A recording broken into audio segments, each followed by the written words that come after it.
Bismillahir Rahmanir Rahim. Alhamdulillahi alladhi wakafa wa salamun ala ibadihi alladhina istafa. Amma ba'd. Fa'awzu billahi minash shaitanir rajim. Bismillahir Rahmanir Rahim. Qul rabbi zidni ilma. Sadaqallahu al-azim. Mawlaya salli wa sallim da'iman abada ala habibika khairil khalqi kullihimi. First of all, I would like to pay gratitude to our distinguished guest today, Professor Dr.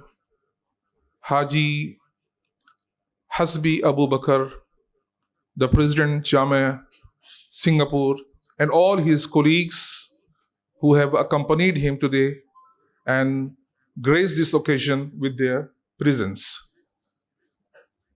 And I would also like to appreciate Dr. Umair Mahmood Siddiqui, Zida Majduhu, for arranging this program for this session and giving us this opportunity to listen to the contributions of Jamia Singapore for the Muslims in Singapore. We are glad to know about the educational, moral, religious, intellectual, and community services which are being provided by Jamia Singapore for the Muslims of Singapore. One thing which was said by Dr. Umair, that our distinguished guest today, he has come to Karachi seeking the traces of His Eminence, Allama Maulana Abdul Alim Siddiqui, alayhi rahma wa ridwan. So let me say,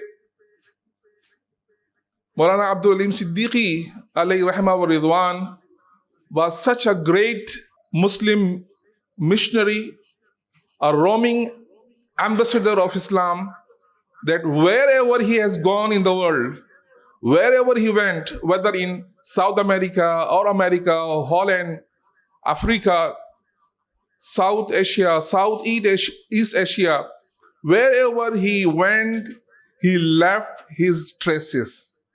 And the traces are still found there. Whenever we go to Africa, Mauritius, South Africa, Mozambique, Malawi, Zimbabwe, or even in other American states, we find people, they know the traces of Maulana Abdul Alim Siddiqui, alayhi rahma wa ridwan. Whenever we talk about Maulana Abdul Alim Siddiqui, alayhi rahma, especially with the elderly people, they do recognize his services, his contribution for the cause of Islam.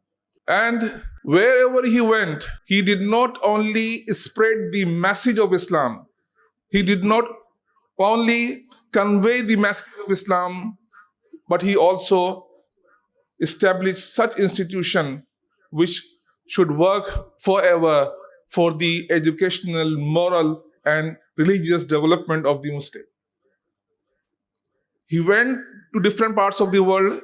He preached Islam there, he propagated Islam there, but side by side, he established mosques, institutions, madaris, Islamic centers, community centers, because he knew that only conveying the message of Islam was not enough unless we establish such institution which should continue to train and give tarbiyah to the Muslims, and especially the Muslim youth.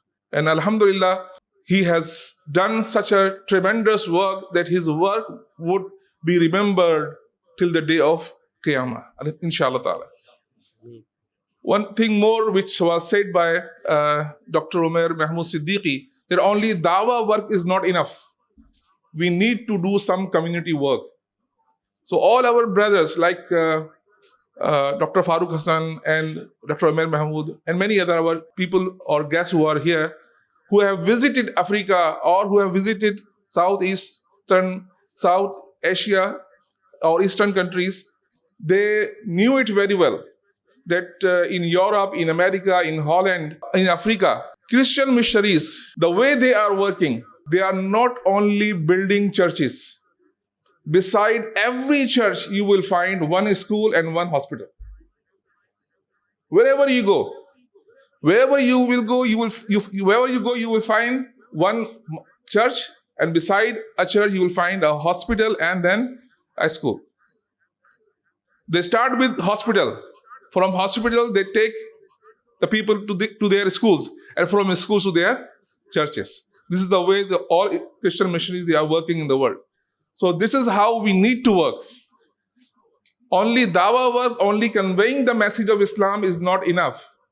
We have to work together for the propagation of Islam, for spreading the message of Islam. Side by side, we have to work hard for the community work so that our work should reach to that success which is deserved by Islam. Islam is the only religion which can harmonize the mind of the modern world. So the way Maulana Abdul Halim Siddiqui alayhi rahmah, he appealed the mind of the people, not only the Muslims, but wherever he went, he talked with the common people, he talked with the scholarly people, he talked with the non-Muslims. But since he was not only a great religious scholar, he was well equipped with the modern education. So with the equipment of both Islamic, religious and modern education, he was quite capable of conveying the message of Islam in an effective manner that could influence both Muslims and even non-Muslim. He did not only convey the message of Islam, but he also compelled non-Muslim to think what path they are following and what path they should follow. This is what was a great success of Maulana Abdul Halim Siddiqui alayhi rahmah. So alhamdulillah, Dr. Umair Mahmood is the one who should be appreciated, and I pay gratitude to him also that he has arranged this program and provided us all this opportunity to have our distinguished guest today with us, and we came to know how the Muslim they are working in Singapore and what contribution is being made by Jamia Singapore for the educational, moral, religious and community development of the Muslim in Singapore. May Allah bless them. I once again, on behalf of Dr. Umair Mahmood Siddiqui, on behalf of all of you, and on behalf of all our Pakistanis, thank you for your arrival here and for giving us this opportunity. Jazakallah.